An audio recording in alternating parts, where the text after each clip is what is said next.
Welcome to the Underground, the Steel City Underground, the black and gold standard for Pittsburgh Steelers coverage.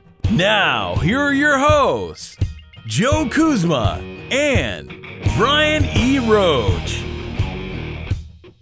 Hello, everyone, and welcome to another edition of the Steel City Underground podcast. My name is Joe Kuzma, and I have made my return to preach the good word about the Pittsburgh Steelers' victory 20-13 over the preseason Super Bowl champion Cleveland Browns, but to rejoice with me.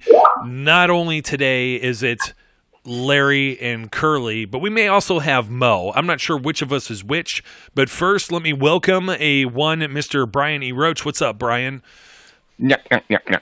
I knew you would like that. And the Professor Zach Meckler, completing our three-man booth. How you doing, Zach? Not too bad. Been a hell of a lot worse, that's for sure. You know, I was thinking I'm going to get some emotion out of you, Zach. I've seen you remove a shirt and flip it around like a helicopter when the Steelers beat the Patriots the year before. I know you got it in you, man. I'm telling you. Don't you worry, it'll happen. Yeah, but as far as trios go, and as far as how we feel, and maybe the adult beverages that are flowing in through my system at this point in time, because you couldn't have watched this game without a drink. I mean, I know, Brian, I know you're straight edge, you're special diet and everything like that, but whatever you do to cope, you have to do something to maintain your stress level, because it never appears to be that easy ever, whether it's the Bengals, who actually won a game, and or you're playing the Browns. It doesn't matter who they're playing. The Steelers are always going to give you some anxiety. The only thing is, I'll let you even sing today if you want to, Brian. We were talking about this. I had a certain James Brown song in mind. A little bit of Godfather of Soul. I feel good. I feel good. I knew that I would. Yeah, I don't know about you, Zach, but I know you guys get to do the whole pregame thing without me, and I was sad face and whatever. But thank you guys stepping in while I was out for the Thanksgiving holiday. And there's a lot of Cleveland Browns fans, friends, family, being from Northeast Ohio, living exactly equal distance on a diagonal line, an hour direction from Cleveland and/or Pittsburgh. Wife being a Cleveland fan. A lot of people talking a lot of smack, especially after the last game, and I couldn't help myself but to rub it in a little bit that a guy who went undrafted, went unsigned, because it's not like he was undrafted in a priority free agent, following the draft. He had to go to rookie camp and then kick Brogan Roback off the roster in order to even go to camp. And then he didn't even make the roster, and they brought him back after they traded Josh Dobbs, and somehow he finds himself into a starting role and defeats the Cleveland Browns, who have, the top overall pick from last year, all these other things. And I'm already hearing it from the Browns fans. They're like, well, we were without our safety. He got left off a coach's decision, and Myles Garrett was suspended, and this guy was hurt, and this guy was hurt. But you didn't hear any of that when the Steelers and Browns were playing on a short day, and Juju Smith-Schuster got knocked out, Deontay Johnson got knocked out, and James Conner left the game. None of that counted. The Browns fans wanted to rub your nose in it. So I'm going to tell Steelers Nation out there, rejoice, drink a little bit of the bubbly, and just, if you find a Browns fan, grab them by the back of the scruff of their neck and just shove their nose right in it, because you deserve it. You deserve it, right? Oh, yeah. I mean, absolutely. Yeah. I see no problem with it. Brian, I got one thing to say to one of our YouTube followers, or perhaps our YouTube trolls, Mike D, big Browns fan. Talked a lot of crap on our pregame episode, and was very adamant Browns were going to win 21-3. He was back and forth telling people to show up at 4:30 after the game to see what it was like, and then he didn't show. I mean, what's up, man? What's up, man? You didn't come back. You didn't face the music. I'm ready to drop a big dirty word, but I'm not gonna. All I'm gonna say is blank Cleveland. Well, wait a minute. I'm here, and Colton Brown has already found him. Yeah, he's already here. Like about a half hour ago, Colton Brown showed up in the YouTube comments. Colton, shout out to you, bud. We were already looking at this, and he deleted that comment with a bunch of the crying, laughing, hysterically emojis, and he comments again. You're not deleted the comment that told me to be here around 4:30 while I'm here. Browns garbage 7-9. Browns garbage 7-9 team done. Let's go.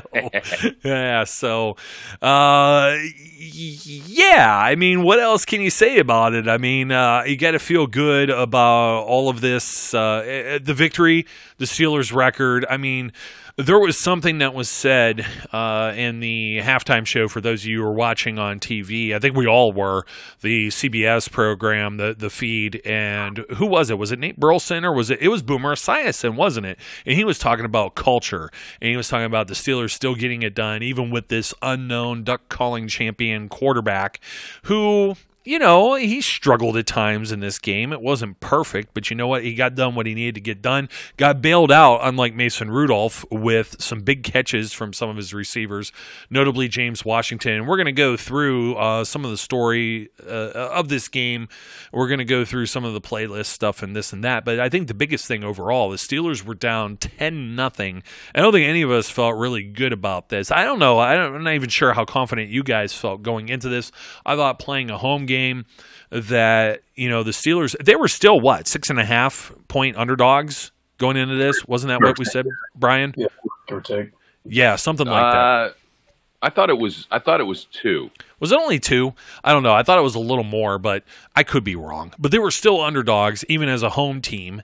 And everybody's still on this Cleveland Browns bandwagon. Dan Fouts, of all people, who I want to take number 2 pencils, sharpen them up, and stick them in each ear while listening to the broadcast and him talking about, well, the Browns team is finally, they're showing what they could be and what we thought they were going to be before the season and everything else. You mean like practically mathematically eliminated from the playoffs? Because that's what we're looking at here. I know I'm feeling bullish right now, but you know what, guys? I just saw the Jets lose to the Cincinnati Bengals.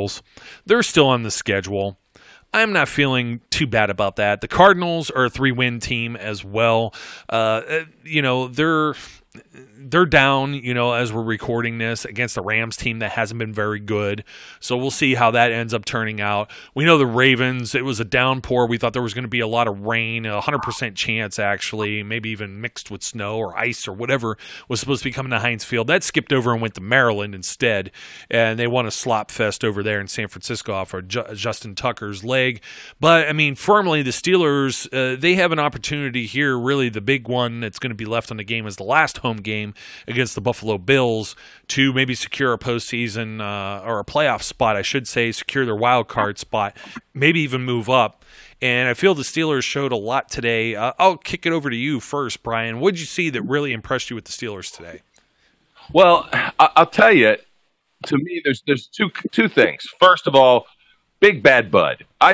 Big Bad Bud is Big Bad Bud, and there's so many grown-ass men on that defense. But Bud is continuing to impress nearly every game. You know, he's being the dominant player that I think they all hoped he would be. And we'll have to see what happens at the end of the season. But he's just balling out. And you know, we talked about the offensive side of the ball. James Washington, what a game for James Washington, right?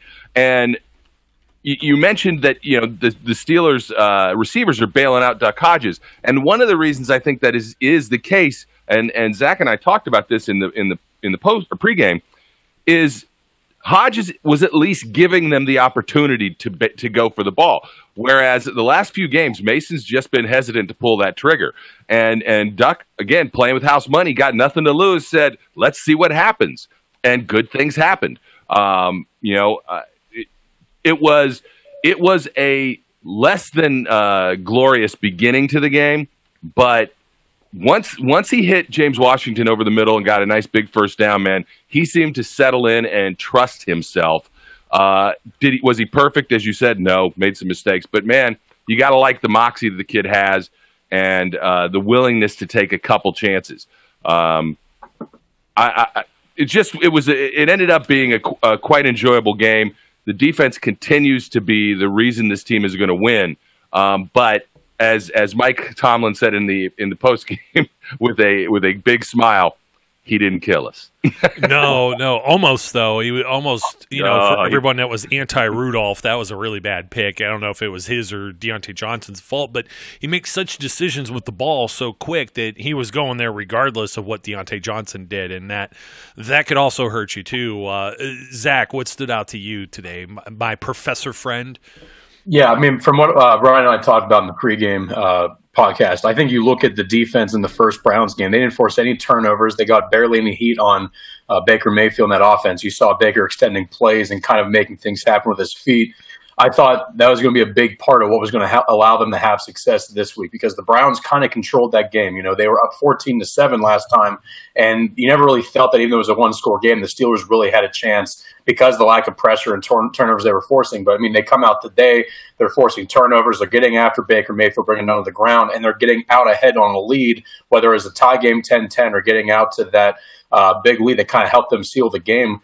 That allowed them to pin their ears back and just go out and play football and really forced the Browns now to have to make the plays. And as we saw, they weren't able to. That errant interception in the game to Joe Hayden, the strip sack fumble by Bud Dupree, those type of plays weren't present in the first game. I think that was really what kind of swayed the momentum. I don't really think the defense was what got them this win, because I do think the offense kind of carried their weight more this time than we have seen in recent weeks.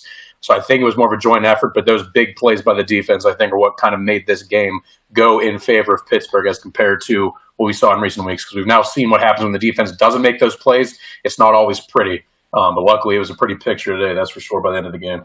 You know what? I'm going to credit Across the Bridge off of Twitter for saying this, and this is something that we've banged our drum on, all three of us. Mike Tomlin right now, coaching job. Everybody that wanted Tomlin's head. What would you consider Duck Hodges? QB4, if that, maybe almost QB5. No Juju Smith-Schuster, wide receiver 1. No James Conner, running back 1. A lot of people would discount that based on, their regression this year, lack of production. They were both Pro Bowl players last year. Okay. Stephon Tuitt, definitely having one of the top seasons that he's had and one of the highest paid players on the entire Steelers roster. No Marquise Pouncey. And somehow the Steelers are 7-5, 6th seed in the AFC with 4 games left. They say Coach Tomlin is an elite head coach in the NFL. There's no other answer. I cannot disagree whatsoever. No, not at all. I mean, you look at the job that he's done. You look at the coaches in the league right now. You can make the argument about Kyle Shanahan and Harbaugh all you want to, but they have the full pieces and know what they've done. There's no denying that. But with the hand that Tomlin was dealt, I mean, yeah, it hasn't been pretty at times, but to have 7 wins with the talent, or really kind of lack thereof, that they've had at times on offense, especially, to be able to coach this team to 7-5, a coach ride or dies with what his team does on the field, and I think he deserves all the credit in the world for what he's gotten to this point, because no one expected the Steelers to do what they're doing right now, regardless of trading for Minkah Fitzpatrick. The second that Ben went down, they could have packed up shop. This season could have been done, especially then when you start seeing the world without Le'Veon Bell, without Antonio Brown. Juju goes down. But they've continued to persevere and push forward, and they haven't lost a step, even with all the adversity they faced in games like the Browns 2 weeks ago. I think that kind of takes a special coach to allow you to put that in that position, and allow the team to continue to rally behind them, to be able to willing to go out and fight every single down, knowing that you still have a chance to make the postseason after you start 0-3. Yeah, that's a lot of the talent we've seen on the defense, but credit has to be given to Mike Tomlin for even being the coach that's being able to pull these guys together to put out this production on the field and get by or dominate it sometimes with the talent that he's had on offense, especially. Great organizations overcome obstacles. And I hate quoting Colin Cowherd, but that's a quote from Colin Cowherd when he says, the Pittsburgh Steelers on their third-string quarterback just beat the most talented Cleveland Browns roster in a decade. Great organizations overcome obstacles. Lousy organizations create them. When I'm quoting Colin Cowherd and Jason Whitlock, who said, I don't understand what's going on. The Steelers should be terrible. They should be. Because they should be. This should be a horrible team right now, considering what they've had to go through. And for people out there who were calling for Tomlin's job at the end of last season, continued to call for it at the beginning of the season, be glad you didn't get your wish. Because this is without a doubt, his best coaching job of the season to get this. And, you hate to use the term ragtag group, but as you just pointed out, the pieces that are missing from this team are not inconsequential in any way, shape, or form. And to have this team, regardless of how this season turns out, but to have this team on the cusp of being playoff eligible is absolutely staggeringly odd. Well, Brian, this is almost, we're headed into Christmas time now. I see the CBS was heavily promoting Rudolph the Red-Nosed Reindeer, one of my all-time favorite, TV shows, and something that Browns fans used to poke fun at Mason Rudolph and said they wouldn't let him participate in any more football games. And I like to kind of rub that in their nose, too, because the Island of Misfit Toys ended up coming around. There's no Antonio Brown. There's no Ben Roethlisberger. There's no Le'Veon Bell. There's not even Juju. There's not James Conner. You got guys like Deion Kane, Duck Hodges, BJ Finney, and Benny Snell football smacking around in the face. And, what else can you say about that? Everybody was calling for Tomlin's head. The Steelers started 0-3. The only team they beat in the first 5 games was the Bengals with an overtime loss to the Ravens where they started 1-4. And here you go. They're now 7-5 with 4 games to go.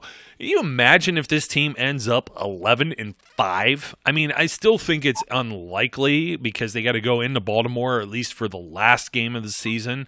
I mean, I'm not going to discount the other teams on the schedule. Like I kind of did with the Cardinals and Jets, but this is still going to be competitive football. They're still playing with house money here and some guys playing with moxie or whatever you want to say. That, like I said, Deion Kane was on a practice squad roster for the Indianapolis Colts just like 2 weeks ago. You can't discount that, man. James Washington, now, this is the interesting thing for me. James Washington goes out and, I don't know, where they were deer hunting, weren't they? With him and Duck Hodges. How does Duck Hodges have a better chemistry with Mason Rudolph, the guy he played with in college? I don't know that it necessarily does, but the big plays are finally materializing. I'll at least say that. The light's coming on for a few of these guys. A lot of people were really down on Bud Dupree. I talked about this in the preseason. I said something, or in the offseason, or whenever I said it, I said, you know what, I named a bunch of guys that it took 4 or 5 years for these edge rushers, including like some all-time greats like a Michael Strahan, in order to come on the scene, bursting with fire. And here we go with Bud Dupree, kicking ass and taking names. There's no other way to say it.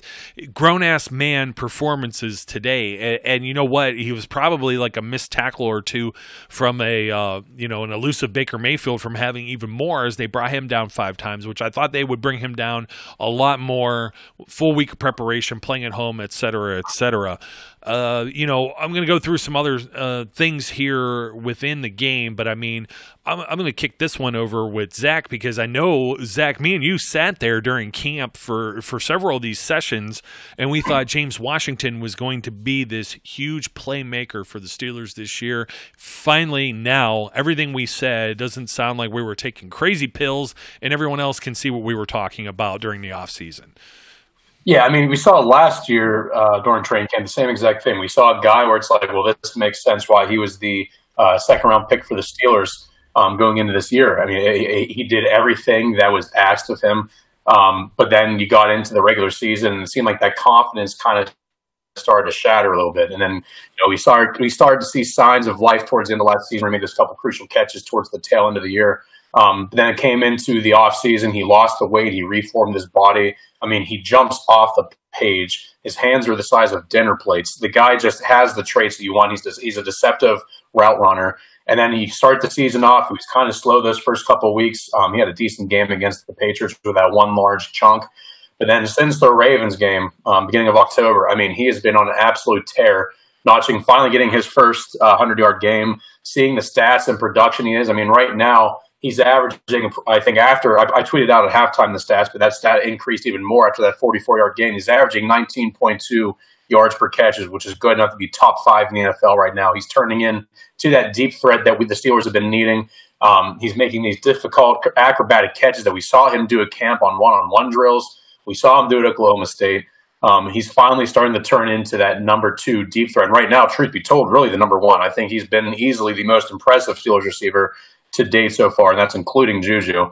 I think seeing him do what he's doing should allow Steelers fans to be confident that hopefully he's going to continue to hit his stride and start putting these games together where he can be a very legitimate vertical threat for this team.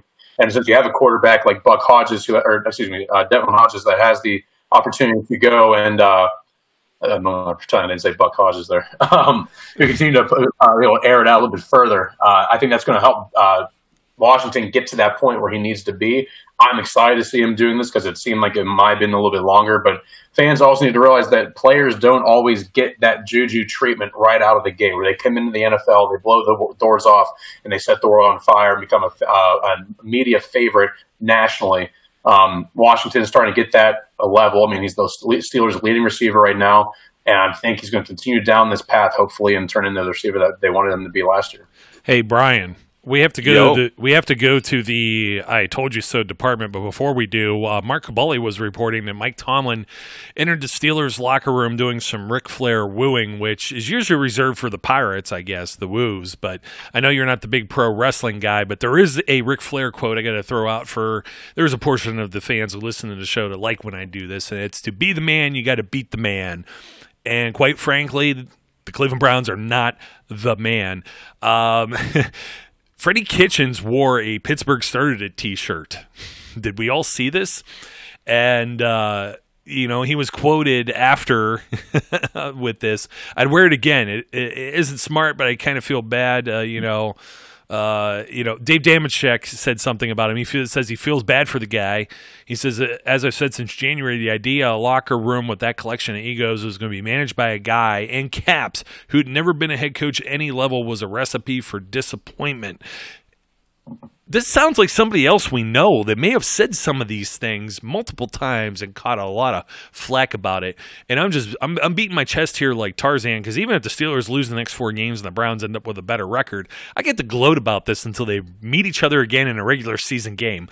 It feels good, man. I'm telling you. But aside from that is just some little personal notes. I know some people are going to relate with me on that. Can you believe that the Steelers ran 9 less plays on offense than the Browns?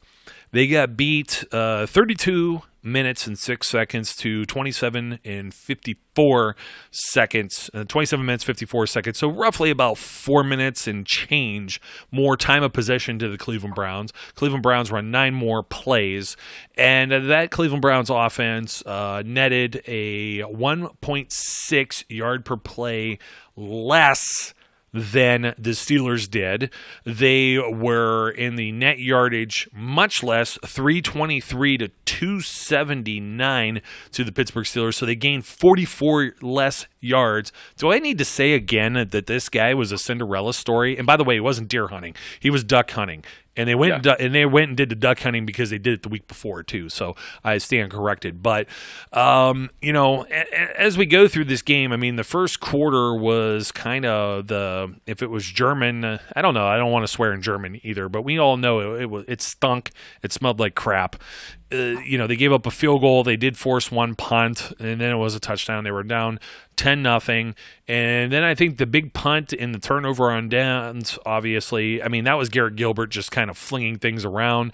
But that first half, and the reason I'm throwing this to Brian specifically was, didn't you feel like the fix was in? Like the refs... the refs stink. Yes. They stink. Let me tell you, I don't think my GIF got that much of a workout in any other game this season. Oh, my God. Look, I still am convinced that after the game, a representative of the Browns team or fan club was delivering a check to that crew. There's just no – it was it was that bad. I mean, there was even one of the balls. The reason I immediately thought of that was when Garrett Gilbert heaved one up at the end of the second half there, Cam Sutton was basically like tackled by Odell Beckham Jr., grabbed by the pads and driven down. And we've seen so many bad offensive or defensive pass interference calls. Are the refs just like not calling it? They've been instructed to just ignore the new directive that came out during the preseason. I'm not exactly sure what's going on there, but Mike Tomlin, well, first we have a bad spot, right? It was Kareem Hunt, I believe. Ridiculous. Oh my God, he was stopped like 4 or 5 yards further back, and I'm like, I would almost toss a challenge flag on that because that ends up costing the Steelers there. You know, they end up converting right off of that. I want to say it was like 2nd and 7, 2nd and 9, something like that, as opposed to, you know, just it like 2nd and 14, for example. And then you have the Duck Hodges false start, which, I don't know, guys. I've seen Byron Leftwich go under center, shake his hips like he was dancing to that James Brown song, I Feel Good. And, like, what the heck were they calling there? You have to see something irrefutable on video evidence for the Now, the Jarvis Landry catch was an amazing catch, and had that been someone from the Steelers catching that ball, I would have been pounding my fist and saying that's a catch. But of course, since it's the other way, I'm going to be biased and say no, it's not a catch, and you need something irrefutable in order to overturn it. But of course, they overturn it. And then there was the punt down at the 1 yard line, of which there was some type of possession. It even got the old curmudgeon Dan Fouts, even older than you, Brian, to agree and say that that was a bad call. And I'm just like, I'm sitting there shaking my head. I'm like, something here is going to happen, and then it's going to go against the Steelers' favor. And then we're all going to be called the idiots and jerks and a-holes and everything else for saying that the referees cost the game. But for a better portion of it, man, it wasn't going very well. The referees did their best to try and get Cleveland and keep them relevant. I mean, first, I guess hard counts are now illegal. Maybe there was a new rule change. It came down immediately. Hard counts are illegal. And then, you know, we're going to make up rules on the spot on the punt that should have been a touchback. Okay, yeah, clearly he didn't have control of the ball, but we're going to say he did just for the hell of it. Or, you know, came down to the announcers just being befuddled by some of these calls. Bud gets a roughing the passer penalty that I also thought was ridiculous.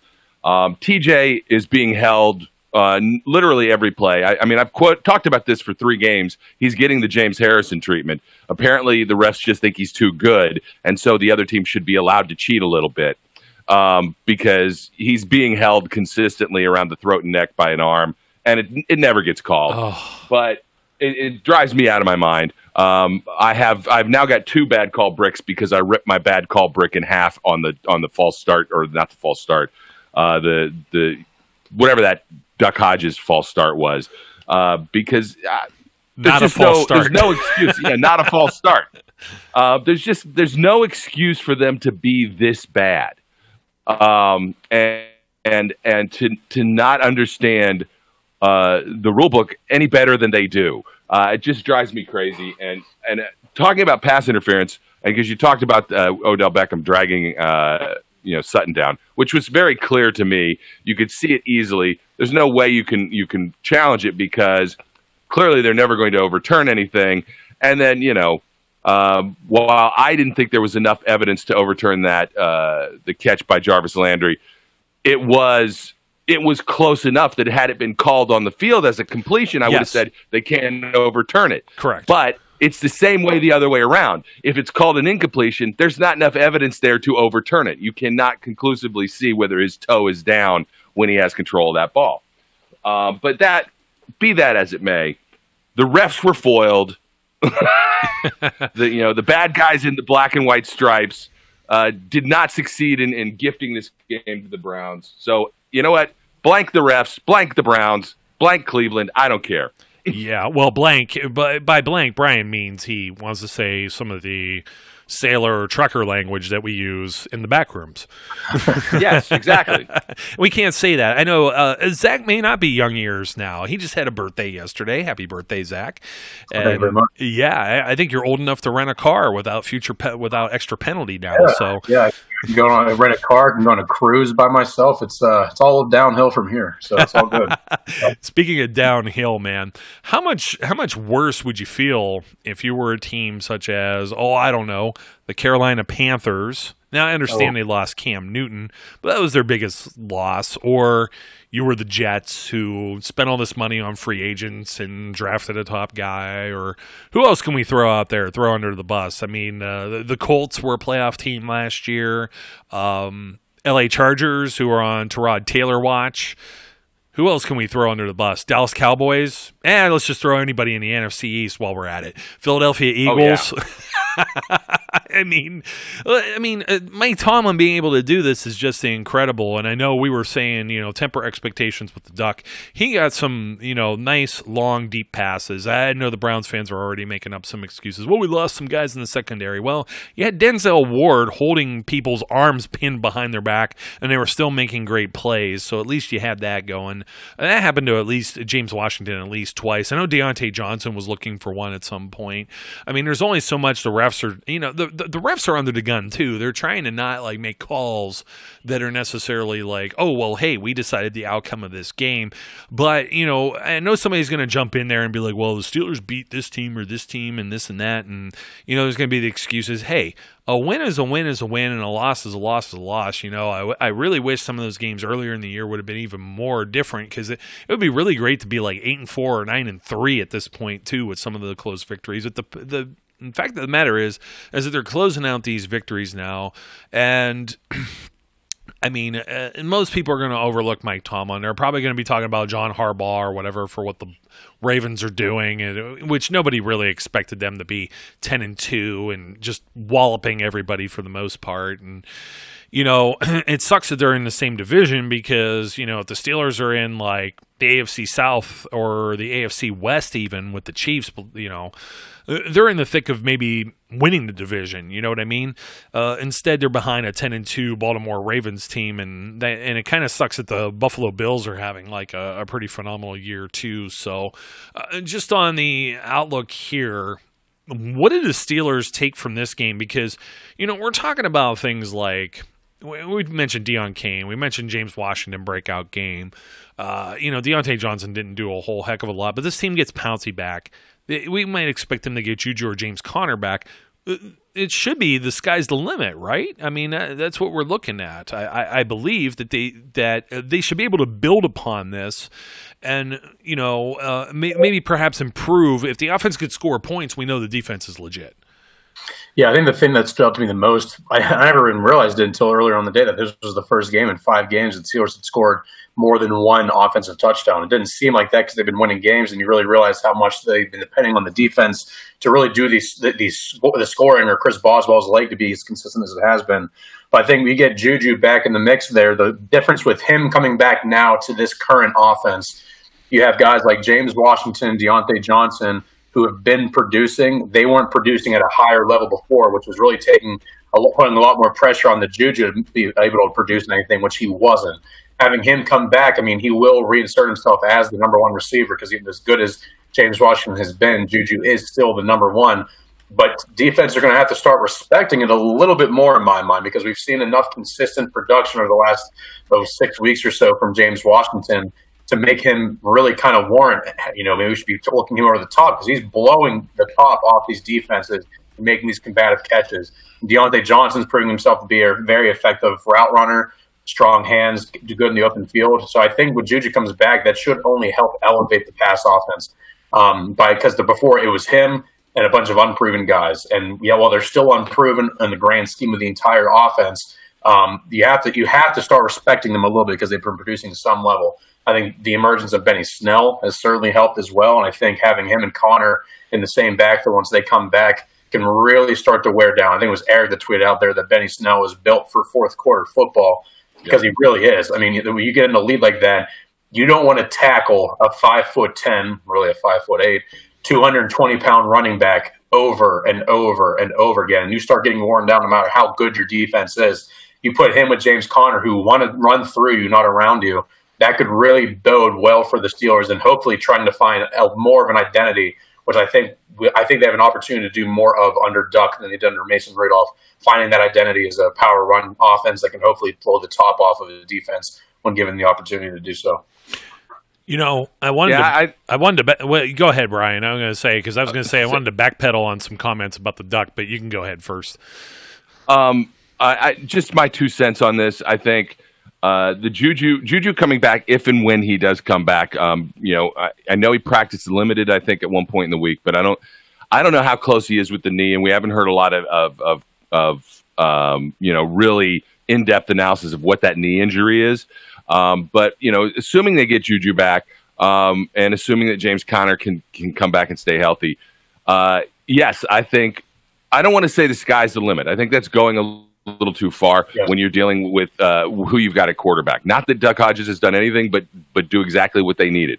But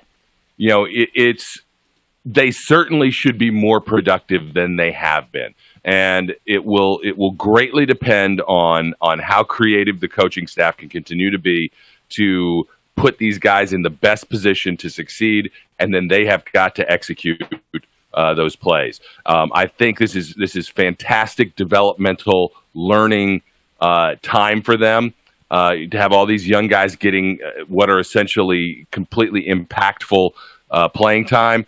And the longer that they continue to do this, and the longer they continue to see these guys, the better off it is for the Steelers down the road.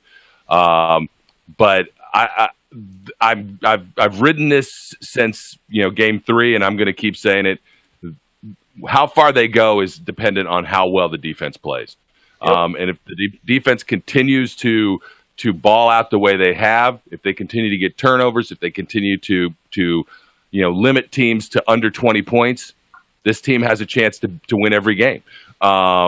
It comes down to the offense doing enough to win and not putting the defense in a bad position and causing more havoc than they need.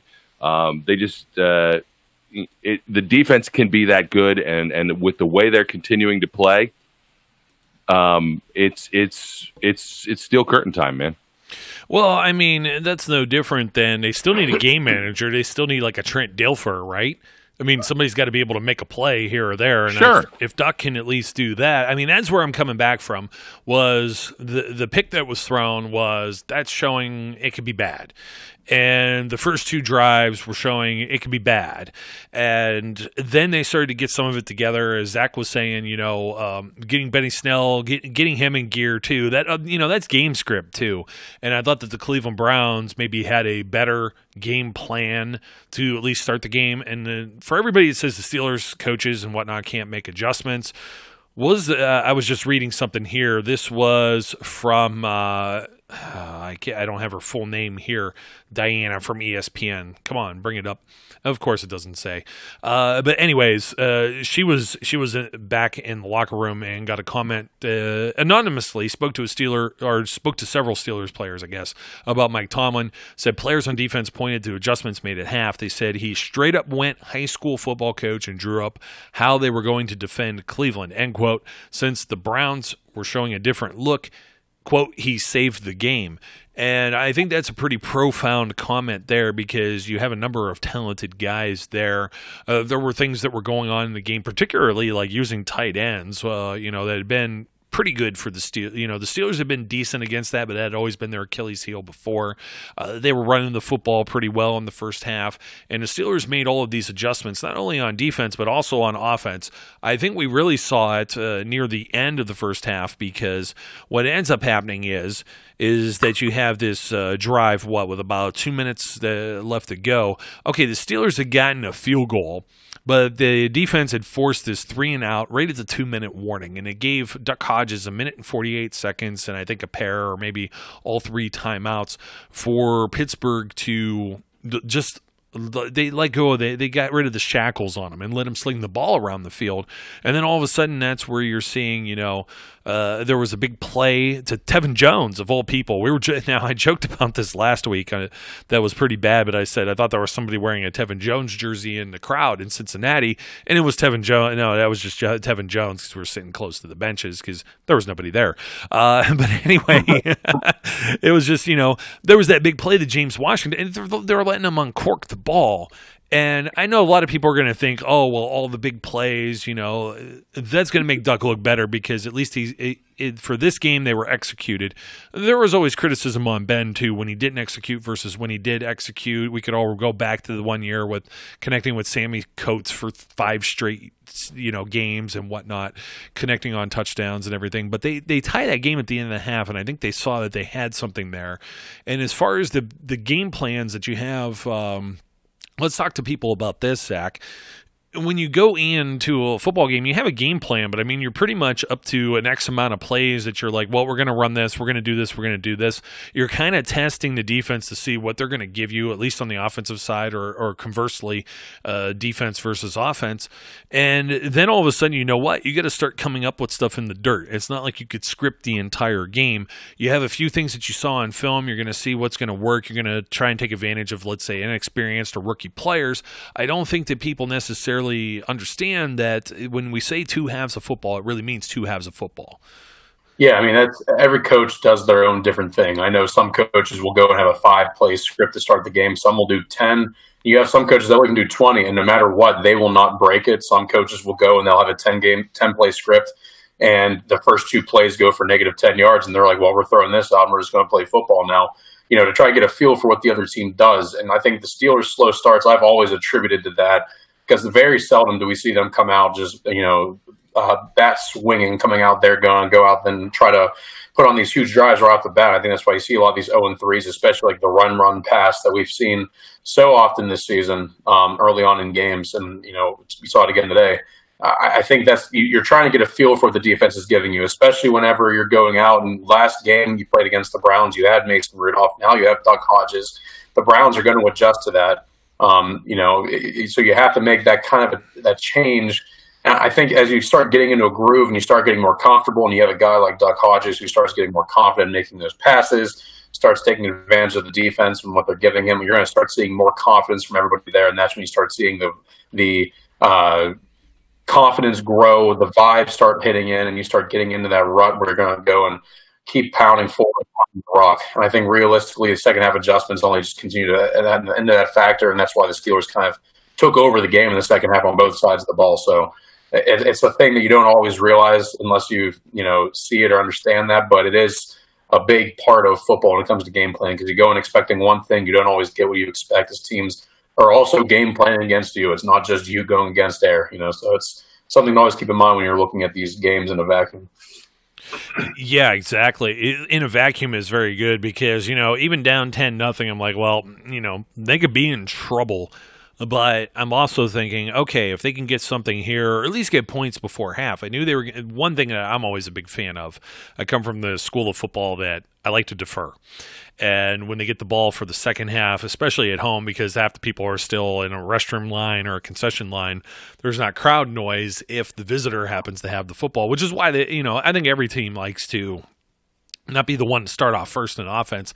Every now and then you see Tomlin try and go aggressive with that, but ever since he lost his Hulk, his Ben, that's the way he was very aggressive like that. It reminds me of Avengers. He says, hey, we have a Hulk. But, I think this is the thing where I think you could look at this and say, okay, they're going to go on the road and play the Cardinals. This could still be a success for winning football. And as you add some of these other pieces back into the mix, hey, you know what? This could be a team that could surge late, and that could be very dangerous. I understand that the Patriots and Ravens are probably going to be the top seeds, but at this point, I don't know that either one of those teams necessarily want to see the Steelers be able to get in there. Now, I know the Patriots handled the Steelers very easily in week 1. That's basically preseason football, but the Ravens did not have. That was probably, aside from the game they had today against the 49ers, that was their biggest struggle, and I'd say the 49ers, it was, 1, the Ravens were at home, and 2, there was, inclement weather. That has a lot to do with the game as well. So, this is a team that if they could continue to keep this going, I wouldn't necessarily count them out. I'm not going to say, they're the Cinderella that goes all the way. I was very much, Brian, you will relate to this, very, very annoyed with the fact that Ian Eagle, who you called out, he was one of the guys who did the Westwood One broadcast that you listened to like about a month ago. he's one of the guys who does that too, and when it's a primetime game. And he asked Dan Fouts if seeing number 6 on the field always reminded you of Bubby Brister. And he's like, yes, every time. And I'm like, please, don't do that. Don't put the scarlet letter on that guy. And this is Duck Hodges, man. And then Dan Fouts thought he was a genius, too, because he was talking about, like, selling duck calls and this, that, or the other thing. And I do believe there was a ban put on those. They didn't want those at Heinz Field today. I'm sure some people snuck them in anyway. But there was, like, this talk about, what if they actually succeed in bringing in all these duck calls, and then all of a sudden these people people are using duck calls, and a bunch of ducks end up at Heinz Field. What would you do? Would the game be delayed or whatever? Can you imagine? I mean, how crazy? I don't know how crazy that is. There were people talking about like Browns fans not being allowed in with Myles Garrett jerseys, which was complete BS. It was totally false. It was debunked by Burt Lawton of the Steelers PR department, who also said, "Source me," and that kind of just threw that all out the window. But I don't know, guys. Just some closing thoughts to put a bow on this game. I mean, we really didn't break it down by possession because there was good, there was bad, there was ugly, and this and that, and we'll discuss that over on the website, of course, in written format as the week goes on here.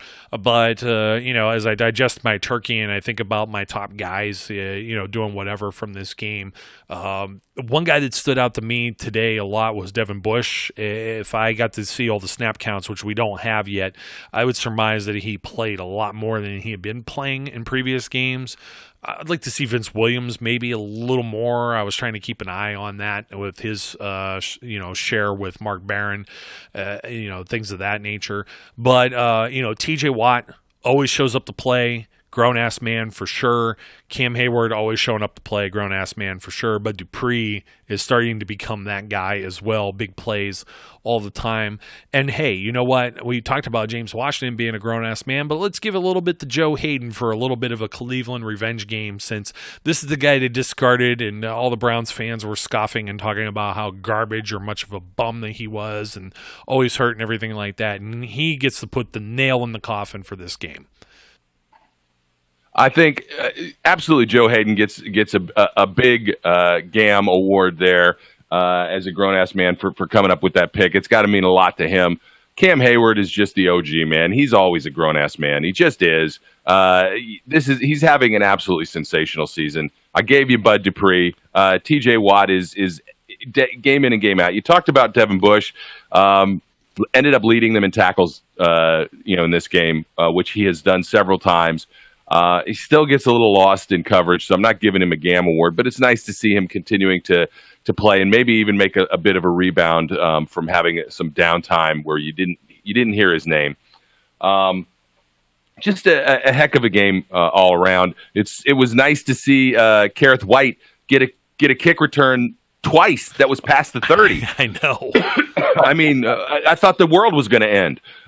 We got it just was amazing. And I got to make one last comment. As you said, you think some of them were snuck in, duck calls being it. I'm just curious exactly where they were snuck in and if you'd want to put them in your mouth after that. Well, I think they're made out of plastic, man. So I don't think they're setting off metal detectors. It's colder weather. You could probably just put it in the front coat pocket of your winter jacket or whatever. I'm just saying. Yeah, don't say it. Don't say it. Well, you never know. There's some nasty people out there. They're sneaking in Fireball in plastic flasks. You didn't hear it here. You didn't hear it here. You did not get the idea from Steel City Underground, Joe Bryan, or Zach, okay? Zach, man. Who you got standing out for the game? Yeah, I keep thinking about what this D-line would be like if you had Stephon Tuitt healthy, because again today we see just another outstanding performance of Cam Hayward and Javon Hargrave being absolute forces at the point of attack. I mean, I know the Browns' offensive line has been not that highly touted all season long for as porous and as weak at the point of attack as they've been, but Cam Hayward and Javon Hargrave are just having their way with that line. I mean, you saw them collapse in the pocket. Javon Hargrave getting after Baker Mayfield, Cam Hayward getting after Baker Mayfield, seeing what they could do just continues to set the tone every single play. And if this defense still had Stephon Tuitt, not that Tyson Alualu and Isaiah Buggs haven't been solid, because they have been, but Tuitt was in the midst of his best season as a pro, and it wasn't even close. I mean, he was really starting to show strides of earning the money that he had been signed to make one of the highest paid defenders on the defense for the Steelers and just in the league in general.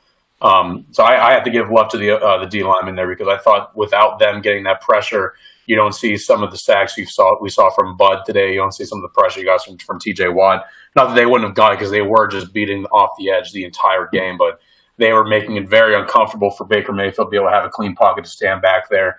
And that really kind of allowed the Steelers defense to pin their ears back and just play football, which is something that they weren't able to do 2 weeks ago against the Browns. So I was very complimentary of that. And just watching James Washington play, not to be a dead horse here, but he has so much play strength, big, strong hands. He's able to identify where the ball is in the air, locate it, track it, and make sure he's coming up down with it every play.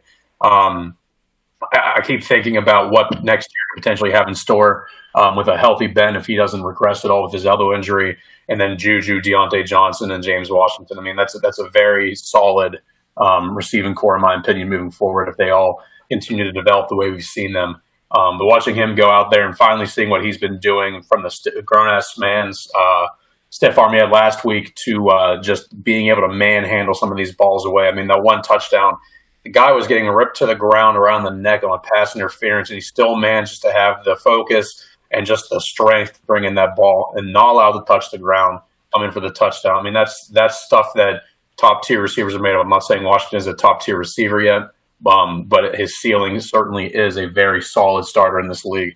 And I'm glad to see him making that, and just his strength and, being one of those Midwestern farm boys just really takes it all home for me for a GAM award. Oh, man. I got a few more comments to add to this just based off of the Twitterverse that keeps going off here on my screen as we're discussing all of these things. Number one is Jeremy Fowler, or I'm going to call 100% hack and a shill from ESPN. And I hate to call out people within our own profession or community, but this is his comment, guys, and it's going to make you sigh if you hadn't already saw it. Important to keep in mind with the Browns, front office didn't expect a 13-win juggernaut this year despite flashy moves. They expected modest progress, with 2020 the targeted breakthrough. The question Cleveland must answer is, can Freddie Kitchens shepherd that breakthrough? Are you freaking kidding me? This was the preseason. It looked like the South Park meme with the guy who explodes all over his keyboard. That's what everybody was talking about with this team. They were favorites to win the AFC North. They were going to compete for a Super Bowl. That's some backpedaling right there. When I backpedal a little bit, it's like, it's like 2 steps forward, 1 step back. This isn't going all the way back to start. That's where Jeremy's going right here. So I'm going to call that out. And guys, I've sobered up as the program's gone on. So that's just me telling the truth here. Trey Essex, friend of the show too. Undrafted rookie out of Samford. Second start ever. 14-21. 212 yards, a touchdown, a pick. Throwing to a rookie, a second-year player, a free agent wide receivers, handing off to a rookie running back.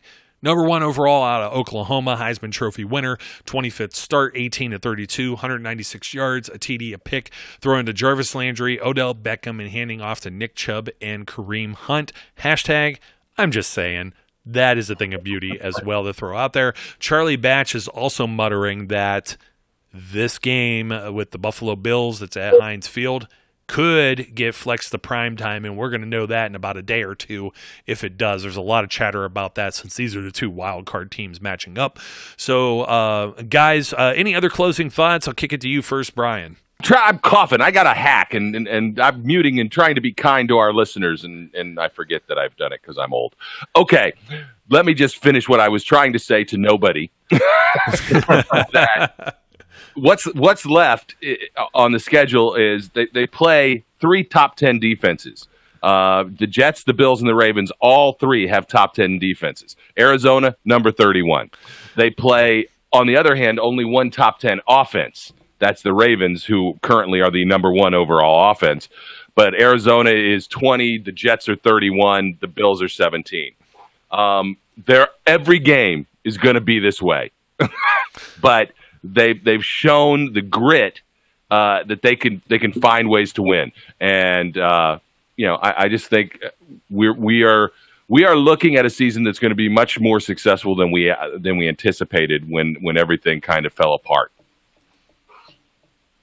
Yeah, I mean, you look at that. I mean, the Steelers started out 0-3, and they are 7-2 since. I mean, that's a heck of a turnaround. Just look at the comparative between the 2 schedules that the Steelers go into that Bills game. I mean, they have the Cardinals next week, and assuming they can find some footing to go out there on the West Coast and win that game, and assuming that the Ravens continue their dominance and give a shellacking to the Bills next week, I mean, you're looking at a potentially 9-4 and 8-5 football team going into Week 15, competing for potentially that fifth wild card spot. I mean, that, like you said before, Joe, that should be able to be flexed to prime time. I mean, that should be the game of the week at that point, assuming the Steelers take care of business next week and the Ravens take care of what they need to against the Bills the following week. I mean, that's a position that probably no one a month and a half ago thought the Steelers would be in, where they could be potentially looking at not even the 6th seed, potentially the 5th seed, depending on how things pan out for them. With the Bills really having a difficult schedule after that. I mean, the next 3 games for the Bills, you got the Ravens, Steelers, and the Patriots. I mean, none of those games are givens for them. But it's enjoyable to see the Steelers go out there. I know I had mentioned to you, Brian, during the pregame podcast that the one thing I was hoping for this game was to see more entertainment and a less boring offense. And I think the Steelers provided that this week. It wasn't all sunshine and rainbows 24/7 throughout the game, but it was much more enjoyable. I didn't feel like I had the need to hold my breath every single time Duck Hodges dropped back in the pocket to throw, or Benny Snell or Jalen Samuels running the ball. So I think Duck has earned his opportunity to keep being the starter, I think, on a week-to-week basis. Was certainly a promising start for him this week, as he's now 2-0. And hopefully the Steelers' offense can keep getting in the rhythm, start finding that identity. I mean, they could surprise some people, and no one expects them to win the Super Bowl, but the playoffs are a weird place, and you never know who could do what once you actually get into that dance. So as long as the Steelers keep taking care of business, I mean, they are in the driver's seat right now to control their destiny. I don't think they win out, but I think they're in a really good position right now to actually make some magic happen as we go into the last quarter of the season. I have the cherry on top for the episode, guys. I think you saw it. You know who the game ball went to for today's game? Free Pouncey. Right over to Marquise Pouncey. Thank you, Brian. Thank you, Zach, for joining me today, as always. And we're up against it, folks. Our Thanksgiving hangover has been pretty good. For me and Brian, even better. OH. O-H-I-O. That's right. It's even sweeter because it's Jim Harbaugh, which I think Steelers fans will also enjoy as well. So don't forget to like, comment, and subscribe as always. For myself, my name is Joe Kuzma. For Mr. Brian E. Roach and the Professor Zach Meckler, we want to encourage all of our listeners, as always, to be safe, be good, and we'll catch you later. We would like to thank you for listening and remind our listeners to follow us on social media and our website, www.steelcityunderground.com.